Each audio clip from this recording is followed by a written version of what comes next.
Get access to hundreds more exclusive history documentaries by downloading the History Hit app.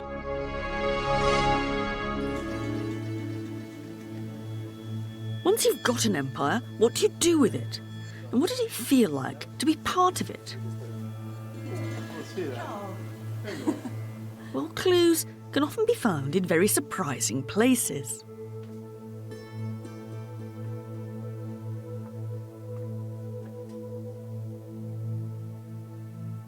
I'm talking rubbish.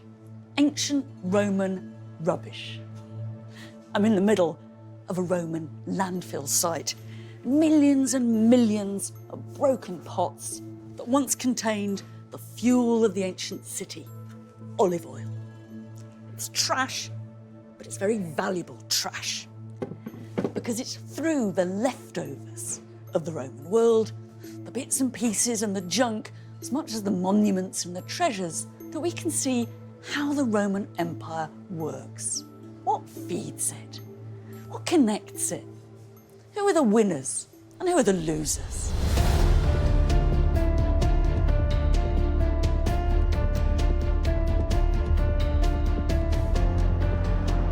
The Romans never set out to acquire an empire, but their undistinguished little town came to control a territory that stretched from Britain in the north to Algeria in the south, Spain to Israel, the Nile to the Rhine. How did it look to the Romans? What did they make of it all? How did they visualise it?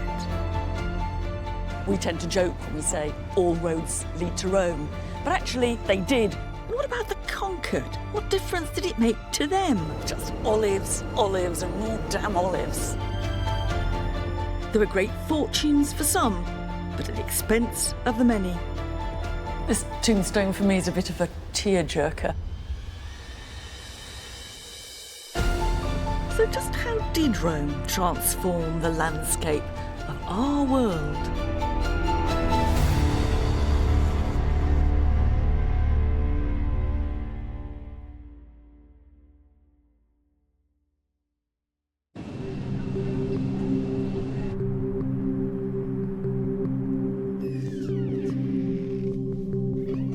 For an extraordinary record of the scale and impact of the Roman Empire, I've come to see what must be one of the most remarkable and surprising leftovers from the Roman world. So I'm going to show you our freezer. And it's not a piece of pottery or even an inscription. Did I shut the door? Yes. Blimey, So- this must be what Greenland feels like. Yes. What I'm here to see is ice, recently drilled from the Arctic ice sheets, preserving layers and layers of buried history, right back to Roman times. How far in Greenland do you actually have to drill down to get to the Roman bit? I would say 400-500 meters deep in the ice sheet.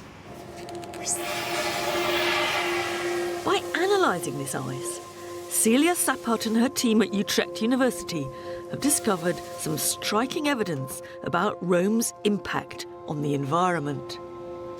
So here you can see a piece of ice from Greenland that we have already measured. So in fact you see all these small air bubbles, and each air bubbles represents the composition of our atmosphere in the past. Gosh. There's Roman history melting in your hands.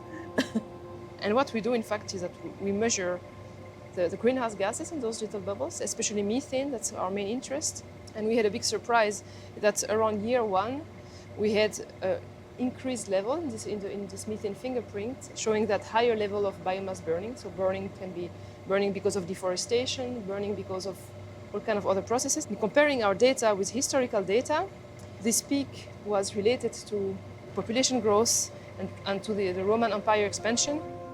The data revealed a sharp spike in the level of methane in the Earth's atmosphere that wouldn't be seen again for over 1,000 years. This is really great for me because we know that the Romans had all this extra increase in productivity and industry, etc. But actually to see it kind of trapped there forever in the ice, that's truly extraordinary. And I kind of think we feel a bit differently about it, perhaps, but I think the Romans would have been absolutely delighted to see their impact kind of preserved like this. Yes. Roman pollution, captured in the Greenland ice sheets, is dramatic evidence of a burst of energy as Rome transformed the world it conquered.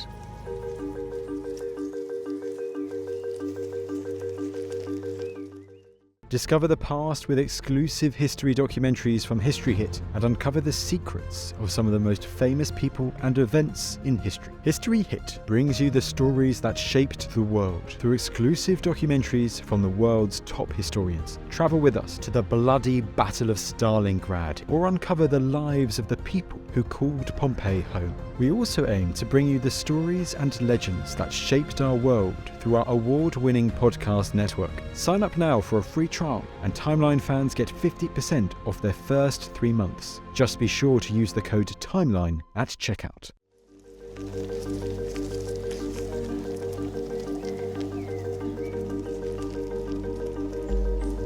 In southern France is another of the remaining traces of that transformation, the Via Domitia, the ancient road linking Italy to Spain. Because Rome built its empire from the ground up, connecting people and places in a way that had never been seen before. For us, roads almost stand for Rome. And actually, Roman roads still do lie underneath many of our own transport routes. But it's easy to forget quite how revolutionary it was to go from a system of windy local dirt tracks to great paved highways striking out across the continent. It wasn't that the speed you could go on them was that impressive. Still took even the fastest Romans about a week to go what we could cover in a day. But the idea that you could start out in Rome, get on a road, stick on it, and end up in Spain or Greece, that was entirely new. Like sinews crossing the empire, the Romans built a network of roads over 80,000 kilometres long, not only creating a new geography, but introducing an entirely new Roman way of thinking about the world. This is a bit of disused signage from a Roman road. It's one of a series of milestones that were set every Roman mile, it's about 1.5 kilometres, along all the major routes. Most of the writing on it is actually the emperor's name and titles, so you know who to thank for this lovely road. Underneath is a big number 3. That means we're 3 miles from the nearest staging point. What's important about this is that you know exactly where you are. For the first time, you can place yourself in the world.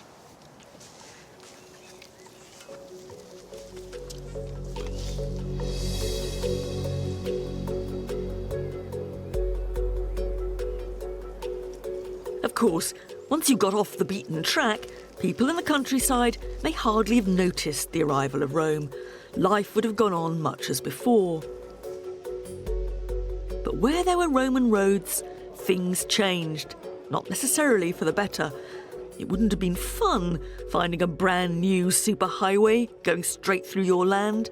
And Romans complained, much as we do, about the bad food and exorbitant prices at the ancient equivalent of service stations. For some, though, these new roads were a cause for celebration. These are copies of 4 really strange Roman drinking goblets. They're quite recognisably in the shape of milestones. But not just that, they've got lists and lists of names of places scratched into them. What it says around the top is that this is the route from Gades, that's Cadiz in Spain, to Roman, to Rome. And between each place, it's giving you the number of Roman miles that you have to travel. And at the bottom it does a grand total of the whole length of the road, which is over 1,800 Roman miles. That would take you more than 40 days to travel. Now, quite what they were for is actually a bit of a mystery. I mean, they might be very practical. It might be a useful travelling cup, plus your route inscribed on the outside of it. But I think it's rather more likely that they're either souvenirs of the road or a sort of celebration of the length and the splendour of this great road. Some more idea that you could find Romans drinking out of lookalike milestones really shows how sort of internalised that sense of road culture had become, which is exactly what I'm going to do. Salut, everybody.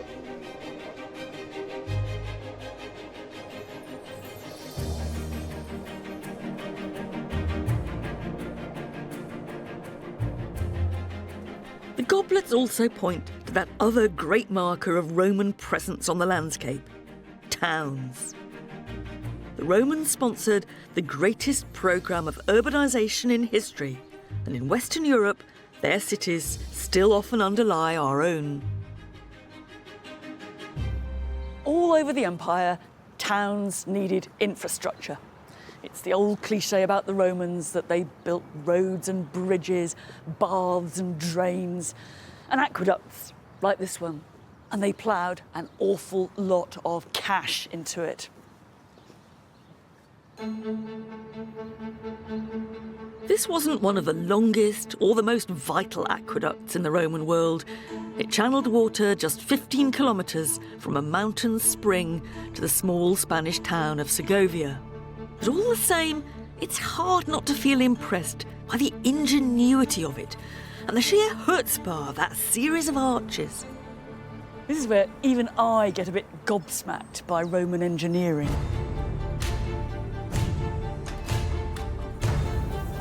And in a way, that's the point. It's one of the trademarks of the Roman Empire. It's meant to be in your face, and its message goes far beyond any practical purpose. This can't just be about the water supply. This is about Roman power. It's about the Romans making an impact on the landscape. It's about the Romans making themselves permanent. To put it another way, if you want to bring a water supply to a small town, do you really need all this extravagance? Aqueducts, towns, roads. These are the classic stereotypes of the Roman Empire. They're what it did for us. But more than just clever engineering projects, the Romans could imagine them all fitting together.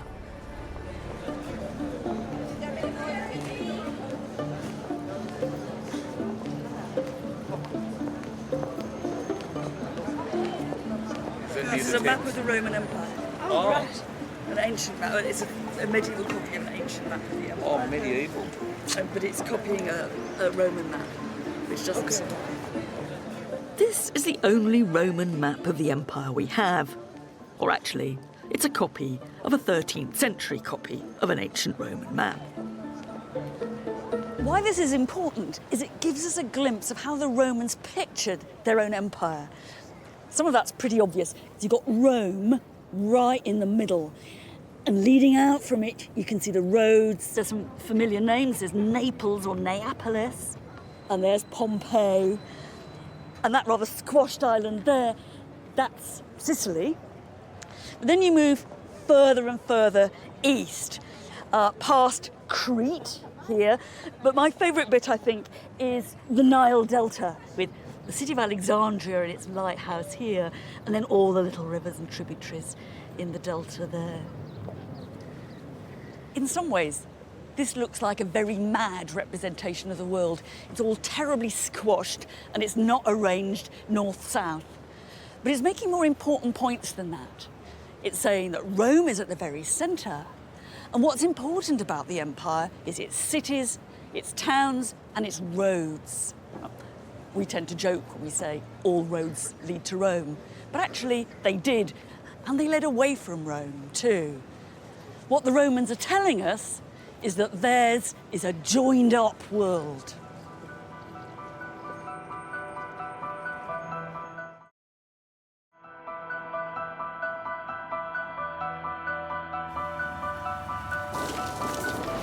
It's a dramatic statement of Roman power and control, and a network of connectivity which joins up places never before joined up. And in this new connected world, the demands of the Roman state and over 1 million consumers in Rome itself could be met by producers many hundreds of kilometres away. This is when the hills of southern Spain became a giant olive farm and juicing enterprise. This kind of monoculture, just olives, olives and more damn olives, is one legacy of the Roman Empire. It was then that southern Spain first became the world's biggest producer of olive oil. More than 7 million litres of the stuff going to the city of Rome alone every year. It was an agricultural revolution. Anyone who'd lived through it would have seen the countryside round about them completely transformed. The Roman Empire ran on olive oil. It was used not only for cooking, but lighting, and even the ancient equivalent of soap. You couldn't live without it. Olive grower Francisco Núñez de Porrado is still in the business. Is the whole economy of this area, is it all based on olives? Yes, olive trees with olive oil and the whole process represent in this area practically between 70% of the income. I mean, some people like you are growing the olives. Yes. But then you've got your pickers, your specialist pickers. But you've got presumably transporters, you've got middlemen, Yes. you've got export agents. Everybody have to be a specialist in something. It was much the same 2,000 years ago. Olive oil provided jobs in a highly profitable industry. There were lots of people who made lots of money out of all this. There were the growers and the pickers and the pressers and the packers and the transporters and the distributors. And don't forget, there were the men who cashed in on it all by making the containers to put it in. This was an oil economy.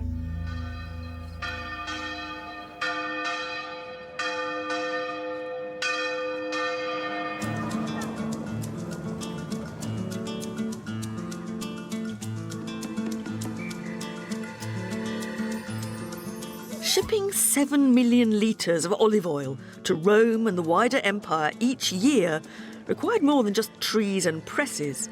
You needed an entire infrastructure, whether in the form of warehouses, bottling plants or ports.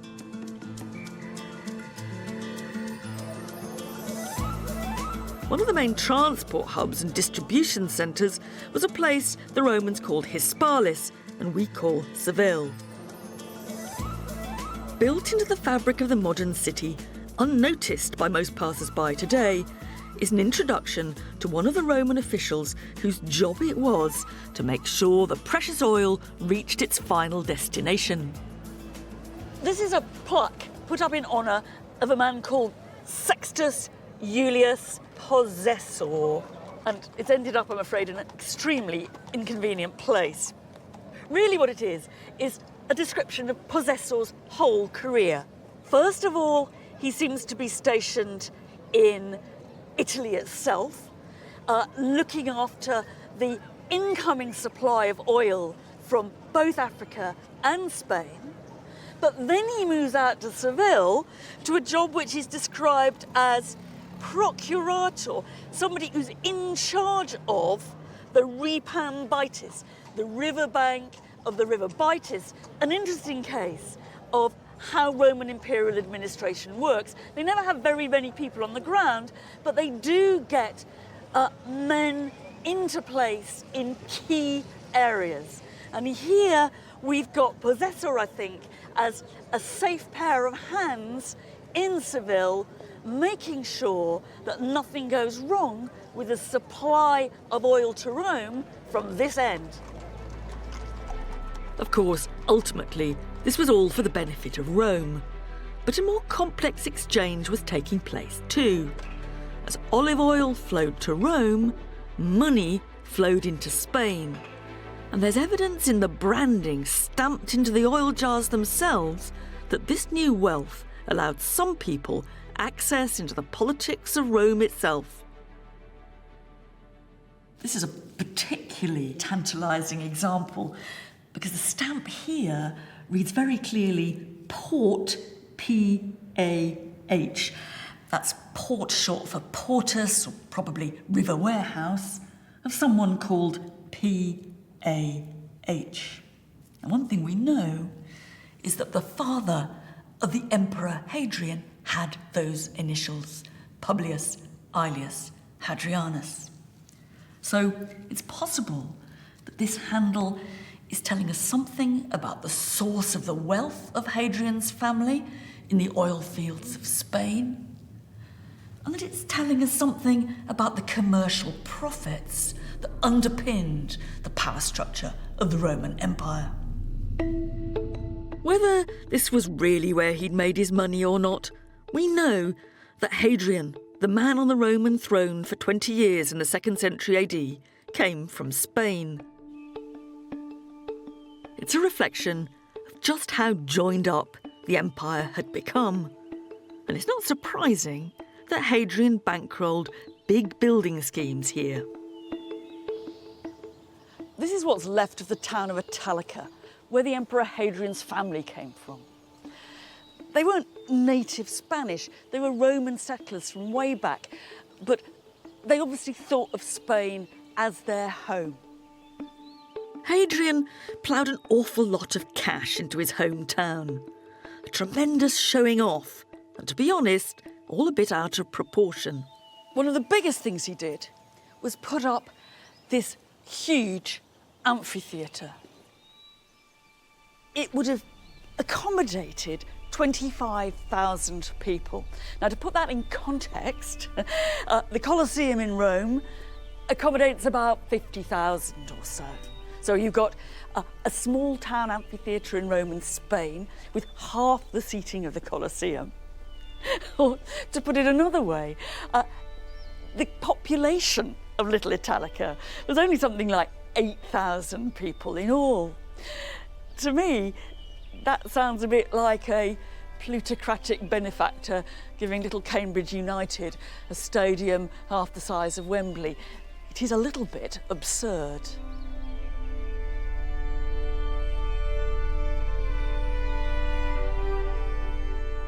We're now, almost in the centre of the arena. This is where the gladiators would have fought, where the wild beasts would have been slaughtered. And right in the middle here, you've got a sort of mini version of what you find in the Colosseum itself. The underground cellars where the gladiators and the animals would have waited to come up into the arena through trapdoors in the floor.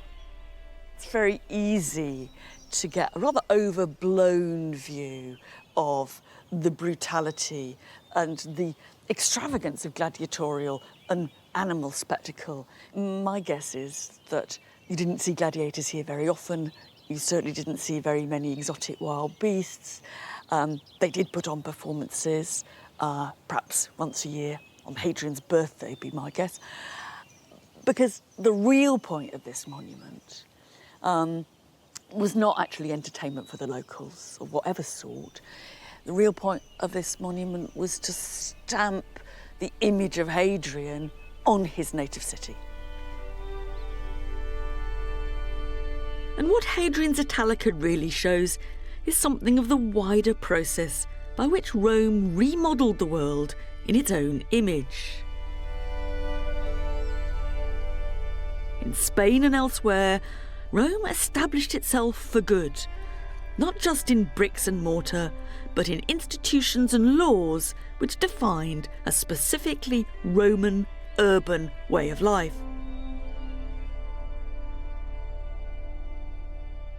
These bronze tablets are just covered in columns and columns of writing. And what that writing is a constitution devised in Rome for a Roman town in Spain. I mean, really, it's a series of do's and don'ts for how to be a Roman town abroad.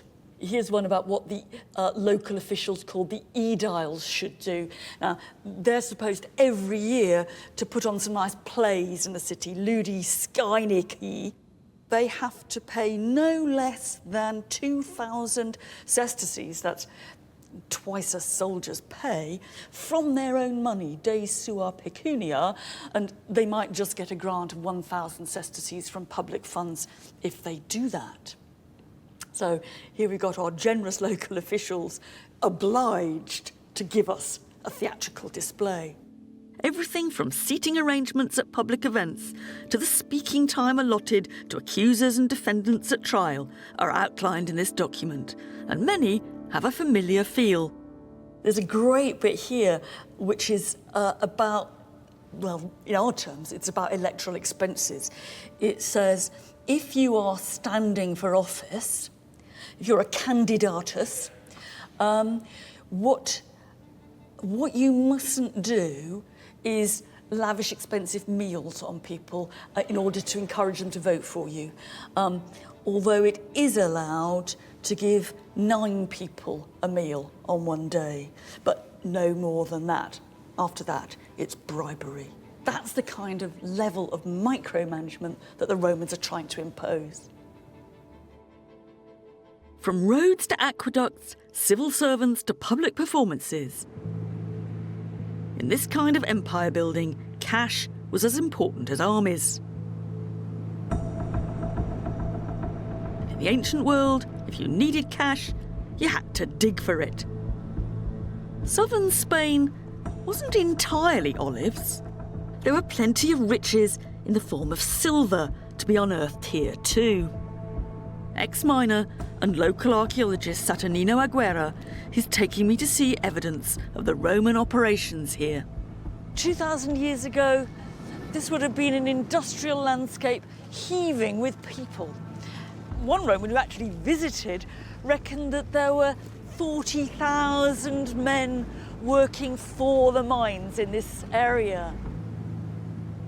Es de la corta romana, se le llama. Right, so what we've got here is a place where the later mining has cut through to give a cross-section of the Roman working. And you can see some little square holes, galleries or passageways. And all over the rock, you can, I think, see the pock marks where the Roman miners have come in and they must have followed the ore seams and just taken the silver ore out and not bothered with the rest of it. And it's the scale of the industrial processes that went on around here, from the mining to the smelting, that helps us understand those traces of methane we can still recover from the Arctic ice sheets. And the Romans also recognised the problem of pollution. They built the chimneys of the smelting plants very high to get rid of the noxious smoke.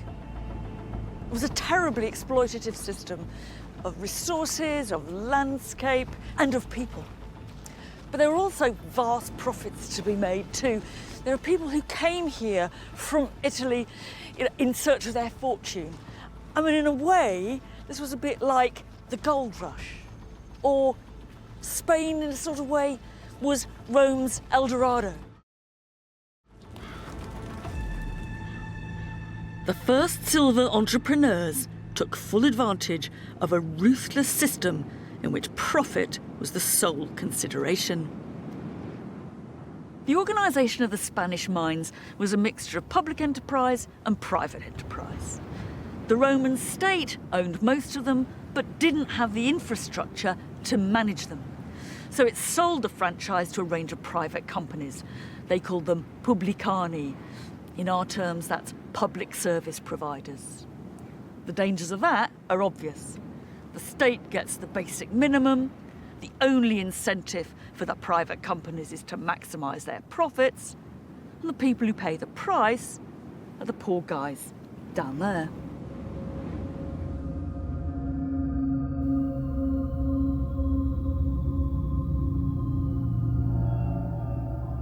We've got to imagine hundreds of people underground, all toiling to get the ore out and using pretty rudimentary tools.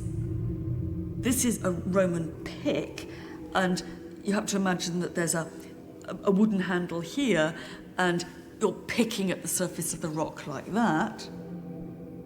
This one is really heavy. It's a rather clever dual-use tool. Again, it's got a wooden handle going through there, and you can either hammer at the rock or you can pick at the rock using the other end. You'd have to be pretty strong to wield that effectively. You'd have to be even stronger, though, to manage this crowbar. I mean, imagine you're coming and you're trying to pick out the seams of the ore, and you're jabbing this into the rock to loosen it out with this sharp end. This is obviously very dark, dirty, sweaty, heavy labour.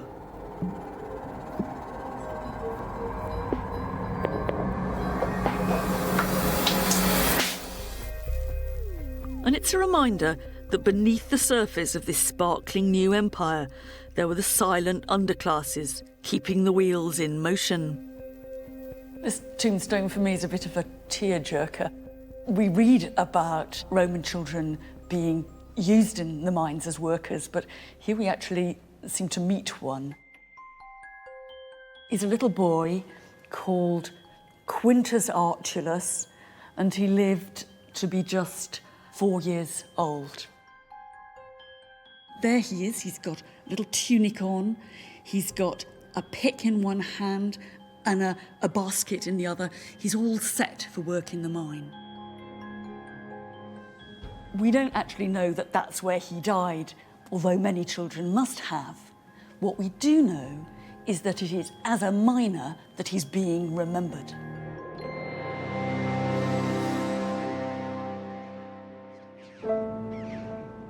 It was on small backs like these that the wealth of Rome was built. The silver he helped to mine, minted into the currency of empire. What most of this Roman silver went into was coin, things like this. One Roman estimates that each year in this area they got 9 million of these. That's an enormous impact on Roman economy and society. You can buy an awful lot of aqueducts and armies for 9 million of these. But what's amazing is that these coins came to be used all over the Roman Empire. Same denomination, same designs. Jonathan Williams is an expert in coins and deputy director of the British Museum. These are two very similar coins of the Emperor Hadrian, distinctive face there, and Hadrianus Augustus. That's right. They are very, very similar. They're both Roman silver denarii, the lifeblood in many ways of the Roman currency system. Both of the head of Hadrian on, very similar. They're the same value, same amount of silver, but they were found at completely opposite ends of the earth. This one here was found in Bletchley in southern England, and this one was found in southern India. Britain, of course, inside the empire, India outside the empire. But loads of trading links. Absolutely. Does that mean that, in a sense, what Rome has done is created a unified internal economy and coinage system? We've got monetary union, really, in the Roman Empire. It's a single currency union when you talk about the gold and the silver coins particularly. Those are the ones, as we see here, that circulate throughout the Roman Empire and beyond. Everybody wants good Roman gold and good Roman silver. But what you do have, of course, the other way in which the currency unifies the empire is that they've all got the head of the ruling man, and it's his head being seen and used and noticed and commented upon from Britain all the way through to India. That's one of the key unifying factors about the Roman Empire, together with all those statues and all those other things.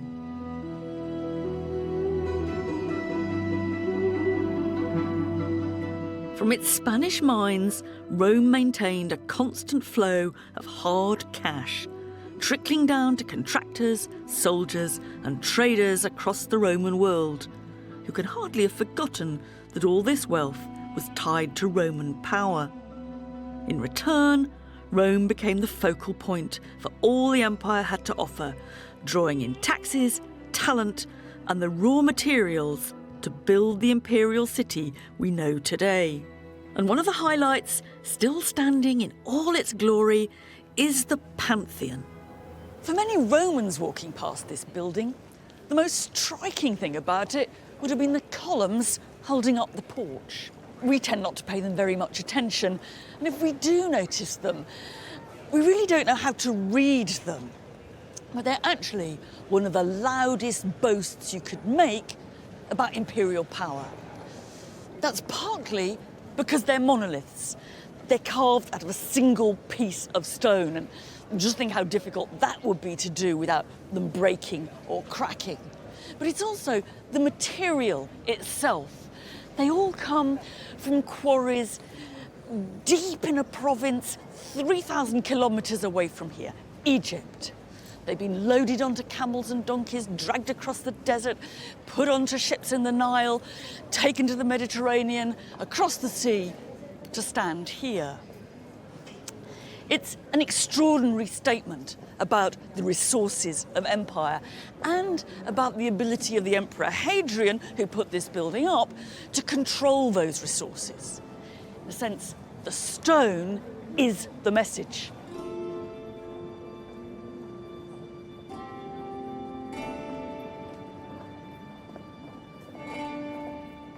But even emperors couldn't control everything.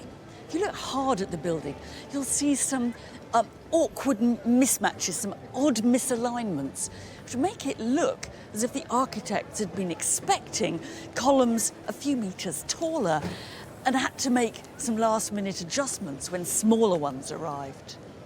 Maybe the quarry just couldn't supply what was asked for. Or maybe some poor devil got the order wrong. I wouldn't have liked to have been him.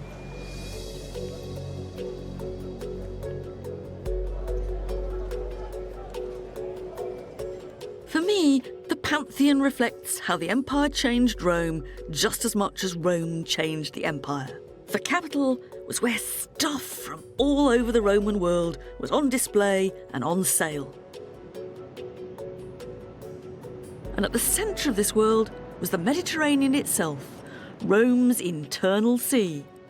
It was much quicker and cheaper to bulk transport goods by water than by land, and the Mediterranean became a busy highway with cargo ships laden with things from grand granite columns to humble objects of daily life.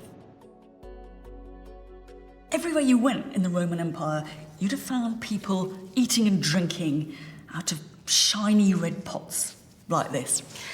And you still find them stacked on museum shelves everywhere from Hadrian's Wall to North Africa. Most of us, and that's me included, just walk past them without a second glance. But actually, they're what's left of the most extraordinary case of Roman mass production. Most of them are pretty plain, but this one's got a more exciting decoration. It's got pictures of the goddess Diana having a bath and being spotted by the unfortunate Actaeon, who gets attacked by his dogs as punishment for having seen the goddess with no clothes on. It's quite hard to place exactly the sort of social level of this, but I reckon it's sort of very, very middle market ordinary. That's to say, there'd be some people who would, lust for just one of these bowls for their table. There'd be others for whom this would be normal, everyday crockery. What's really important about all this is the simple fact that it just got everywhere. When people dig us up in 2,000 years' time, I guess they'll find loads and loads of fizzy drink cans and identical trainers across the world. This is one of the first examples of globalisation. This is the Roman brand. Through its roads and sea routes, the Roman brand spread throughout the empire.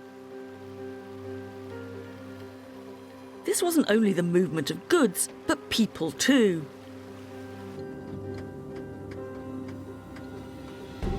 In the remote town of Hispalis in modern Turkey, we find the remarkable tomb of a man who seems to have made the most out of the opportunities of belonging to the new Roman world. This is a wonderful story of an exciting life on the high seas. It's the tombstone of a man called Flavius Zeuxis, and he says that during his life he has sailed around the promontory of Cape Malia, that's the very southern tip of Greece, between here in Turkey and Italy 72 times. So what's he doing? Well, Hispalis was the textile capital of this part of Turkey, and he can only have been going from here to Italy to flog all the things they were making. But what's interesting is what he chooses to put on his tombstone to sum up his life are those dangerous 72 journeys.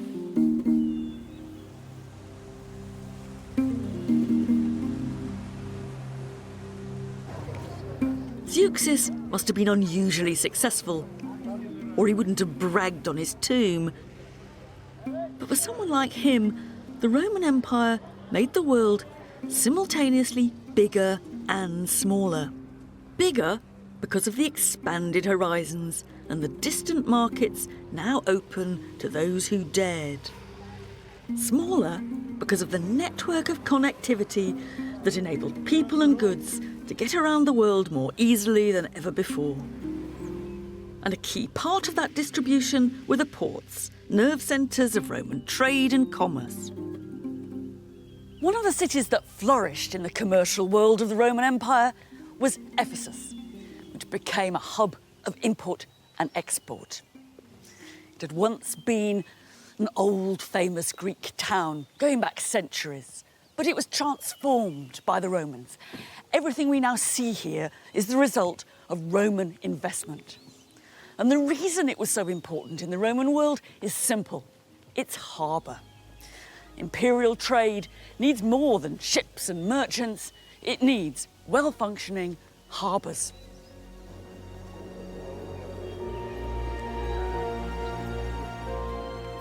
The coastline around Ephesus has long since changed, and it's now a good way inland. But in its heyday, it was an important maritime gateway to the east and to rich pickings from as far away as India. A reminder that the Roman world was much bigger than the Roman Empire. And Ephesus would have felt like the whole cosmos had descended here. People from everywhere speaking as many languages on the streets then as they do now. A city of 250,000. Not just those that lived here, but people coming and going. And everyone busy, busy, busy. The honest guys doing a hard day's work, the cheats and the chancers, the go-getters and the bureaucrats, and of course, the money makers.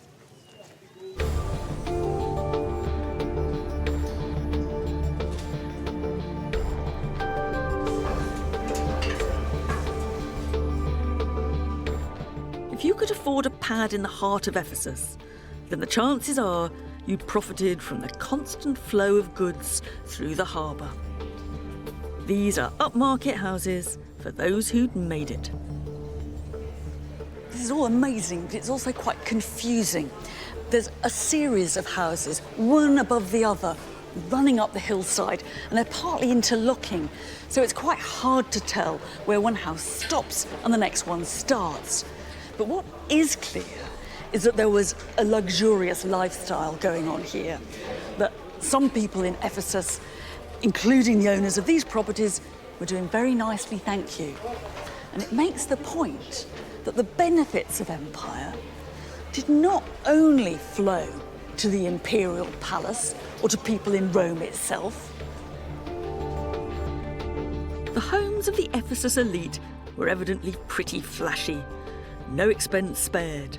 The fashions and trends of the city Rome itself were imitated and reproduced. Here we've come into a kind of reception hall on a really palatial scale.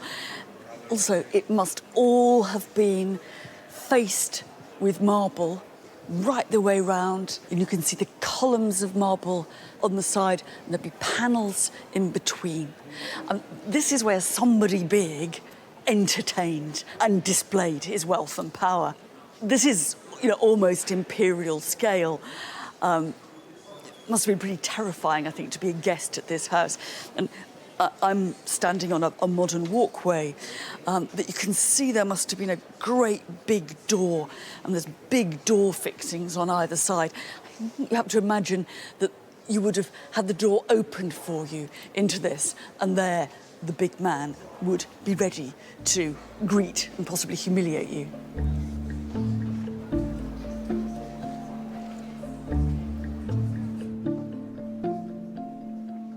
The things that came from the temples of Ephesus really live up to that classy Roman style. So too do the things from the terraced houses.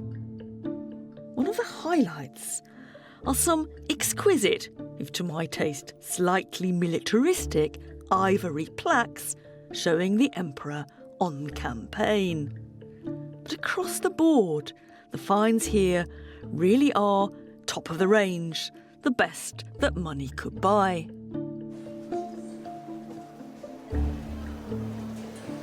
The question is, where did the money come from? Where did these guys who own these houses make their cash? Well, trade, obviously, but to say trade makes it all sound a bit easy, a bit comfortable. It's one of the biggest commodities that came through the port of Ephesus were human beings. This town was a great centre of the slave trade. Slaves flowed through the marketplace at Ephesus like olive oil through Seville. The brutal truth was that many Romans wouldn't have seen much of a distinction between the two. As they saw it, slaves were one of the products of empire. Many the victims of Roman conquest, or kidnapping, or just foundlings. If you wanted to buy a slave, this is where you'd have come. It's uncomfortable to grasp, but the Roman Empire depended on slave labour. And like every other ancient society, the Romans took slavery absolutely for granted. But uncomfortable as it is, if we want to understand rather than just deplore what went on here, we have to try to get into the mindset of those who came to buy slaves. What did they think they were doing? My guess is they thought they were doing their shopping. Perhaps they were here after a gardener, or a tutor for their child, or maybe a hairdresser. How were they going to be sure they weren't ripped off? Could they trade in last year's model? And were they missing out on a special offer next week, 3 for 2? That may seem a very callous way of putting it, but it is the everyday reality of Roman life. Slaves were the operating system of empire, picking the olives, quarrying the stone, mining the silver and constructing the buildings.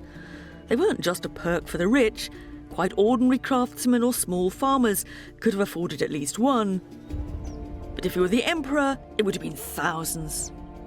In fact, it's at the Emperor Hadrian's villa just outside Rome at Tivoli that we can still get one of the clearest glimpses of the slave's world and the strict social hierarchy that underpinned the empire. And this is where the slaves lived, in hundreds of rooms. How many were squashed into each one, we just don't know, but I don't imagine we should be thinking of individual bedsits. Some of those slaves were servants or labourers, and that's how we usually think about slavery. But others would have been slave doctors, accountants, librarians, and musicians. These were the people who were needed to power this estate. A slave in the imperial household would have been in a lucky position compared to those working in the silver mines of southern Spain. But the truth is, we can't ever see it from their point of view because they haven't left any account which gives their side of the story, so all we can do is imagine it. This is where some slaves spent most of their working lives, downstairs in a network of dark service tunnels beneath the grand, airy quarters upstairs. The people scurrying about down here were always meant to be invisible, and they've remained pretty much invisible to us, largely because they've left no trace behind them. For me, this underground world is a powerful symbol of one very nasty side of Roman slavery and exploitation. But before we feel too much moral superiority coming on, it might be worth reflecting how many invisible people there are beneath the surface of our world too.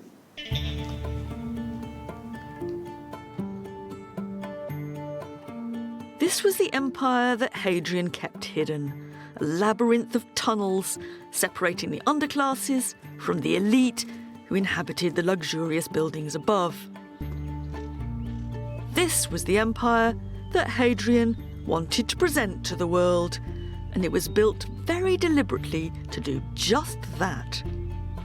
Even after almost 2,000 years of plunder and exposure to the elements, it's at Tivoli that we can still see, better than anywhere, Hadrian's own vision of the empire, in the biggest palace the Roman world had ever seen. If you came to visit the Emperor Hadrian in his great villa, this is the approach you'd have taken. And pretty impressive it was too. Big flight of stairs leading up to the monumental gates, and on each side, fountains playing, a niche for statues, and there'd probably been some burly guards. In fact, villa is a dreadful understatement. Even palace doesn't quite get it. This imperial residence, Hadrian's country pad, was the size of a town.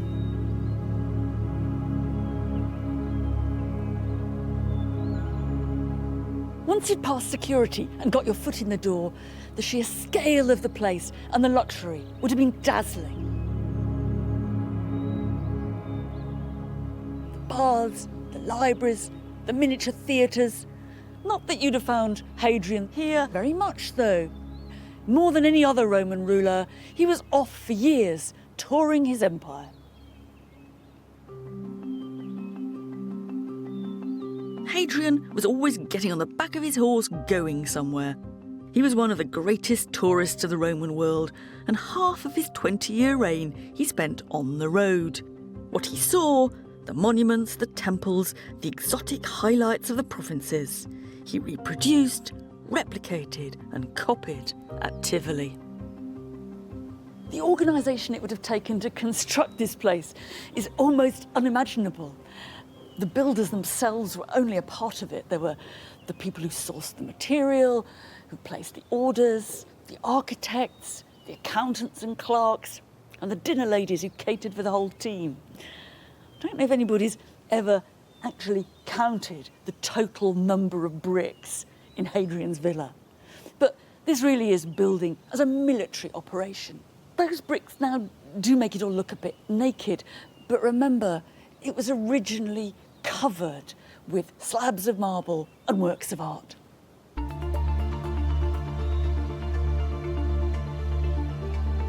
It's difficult to visualise it today, but Tivoli's interiors must have been amongst the most lavish in the Roman world.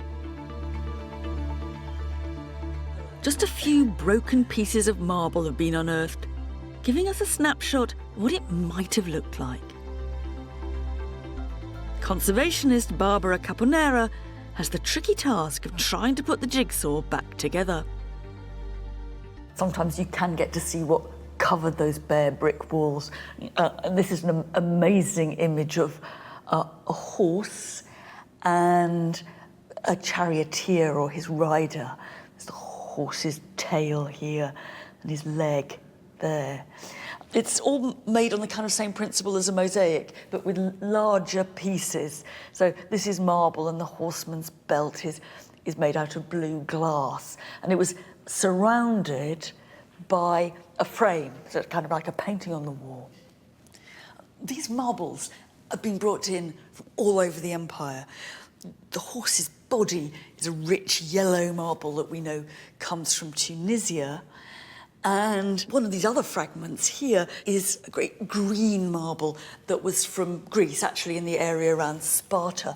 What else have you got, Barbara? È un listello ed è in porfido, e il porfido viene dall'Egitto. Right, so this is porphyry from Egypt, and it can go next to Tunisia. And this is another very bright red orange marble that comes from Greece. That goes next to Sparta there. It's almost as if we've got a map of the empire in marble on the walls and the floors of the villa. Tivoli echoes Rome's imperial possessions. Here, statues representing Rome with its mythical founders, Romulus and Remus, sit side by side with the god of the river Nile, representing Egypt. A visual reminder of how far and wide the emperor's domain stretched. At the Pantheon, Hadrian had displayed his power to control the resources of empire. But here he went a step further, trying to evoke on his own estate some of the most admired monuments and landscapes of the provinces, including a slice of Egypt. This was perhaps the swankiest dining room in the whole of the Roman world. You have to imagine the select few guests reclining here, surrounded by water, and picking up the delicacies from little boats floating in front of them. But they weren't just eating five-star food in a lavish setting. They were eating in a replica of one of the most famous monuments of the province of Egypt. Because Hadrian's project was not simply to create a luxurious lifestyle for himself. It was to make the empire seem to converge here, whether by sucking in its resources to this one place, or by literally recreating the wonders of his world on his estate. To tour the villa must have been like touring the empire. This was the empire in microcosm.